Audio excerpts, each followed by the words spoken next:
Bonjour à tous et bienvenue dans cette vidéo. J'espère qu'elle vous y retrouve en pleine forme. Et dans votre région, le soleil est revenu. Chez nous, oui, ça fait un bien fou, je vous le cache pas. Alors bon, comme je vous disais il n'y a pas longtemps, j'ai ouvert un nouveau volet sur cette chaîne qui est le volet disparition. Comme vous le savez, il y a eu toute une enquête qui a été menée par rapport à la disparition du petit Émile. Il y a eu des avancées, des retraits, etc. Et là, aujourd'hui, je voudrais voir le sujet de manière un peu différente de d'habitude. Simplement me servir de l'oracle de la forêt de Gaïa, en tirant, on va dire, les 15 cartes, pour vous délivrer le message spirituel en lien à cette disparition. Pourquoi, comment, ça va plus loin que ça, en fait. Après coup, est-ce qu'il y a un message spirituel de nos anges, de nos guides, par rapport à ce petit bout de chou? Puis si on peut avoir effectivement des éléments informatifs, pourquoi pas? Est-ce que ces éléments-là vont aller à l'encontre ou dans le sens de l'enquête? Eh bien, écoutez, moi, je suis curieuse de savoir. On va voir ça. Je vais mélanger les cartes comme je fais habituellement 3 fois. Elles sont assez grandes. Et on va voir ça.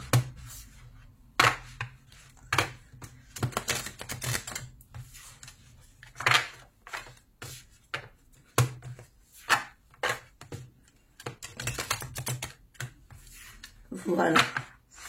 Donc, je vais tirer 10 cartes par rapport au petit Émile. Voyons ce qui ressort. Première carte. Le berger de la nuit. Épreuve. Sournoiserie, ruse dans l'entourage du petit Émile.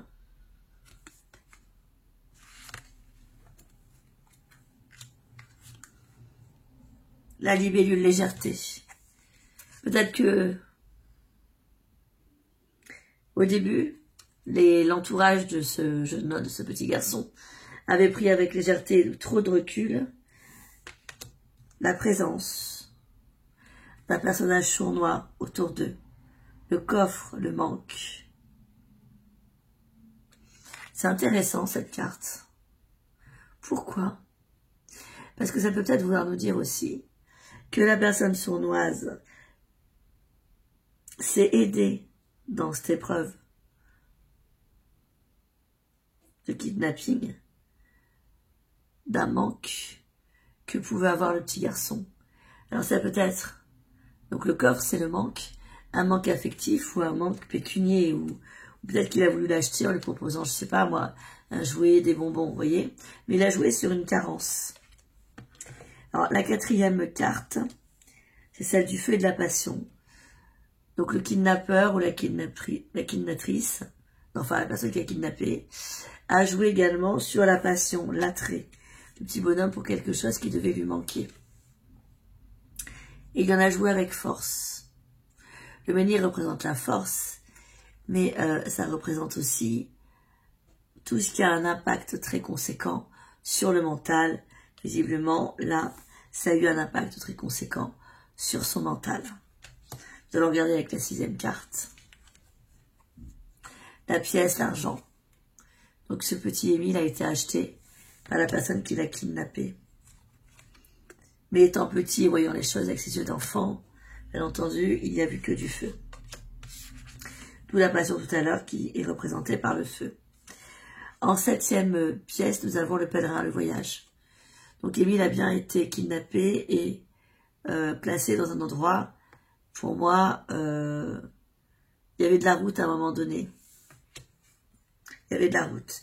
À moins que cela veuille nous dire que la personne qui l'a kidnappé avait soit des origines étrangères au pays, au moment où ça s'est passé, ou aller, ou compter, partir à l'étranger. 8e carte, la foudre, la transformation. Le dessin de cette personne initiatrice de l'enlèvement est un dessin de transformation personnelle. 9. Attention quand même, parce que comme je ressens la carte là, 9, la transformation, c'est aussi la mort. La personne avait vraiment quelque chose à de très mauvaises attentions. Ne comptez pas, au moment où ça arrive, la personne ne compte pas garder 1000 vivants.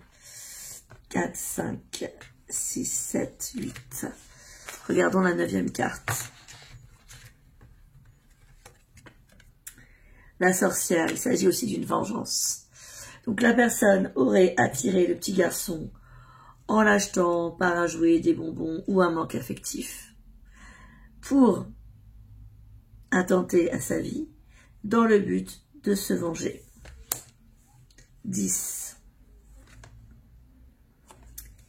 Le chemin, le choix.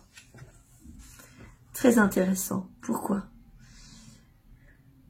Parce que cette personne avait le choix de ne pas le faire. Retenons bien que nous avons toujours le choix dans la vie. La personne a choisi de se venger. 11. L'elfie. En pensant qu'en se vengeant, elle retrouverait un épanouissement de vie. Là, il faut prendre l'elfe comme quelqu'un qui a la volonté et l'envie de retrouver une vie paisible. Mais erreur.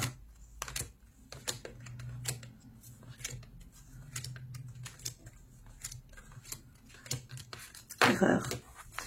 Regardons la 12e carte. L'amulette, la protection. Cette vengeance n'était peut-être pas là pour protéger aussi un secret. Faire en sorte que l'enfant ne sache jamais ce qui s'était passé.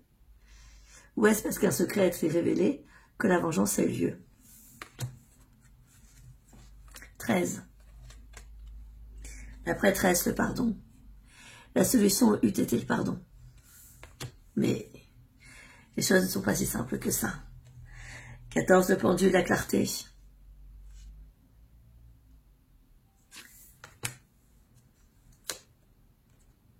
La guérison. Pour guérir de cet être qu'on leur a enlevé, les proches devront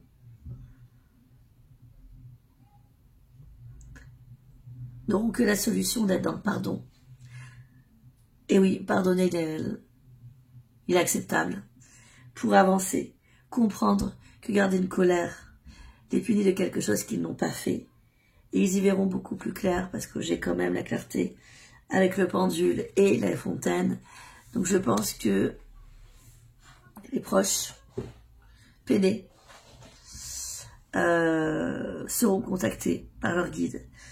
Et au niveau onirique, auront la réponse qui viendra penser, P-E-N-S-E-R, et penser, P-N-S-E-R, leur blessure d'absence, ce petit bout de chou.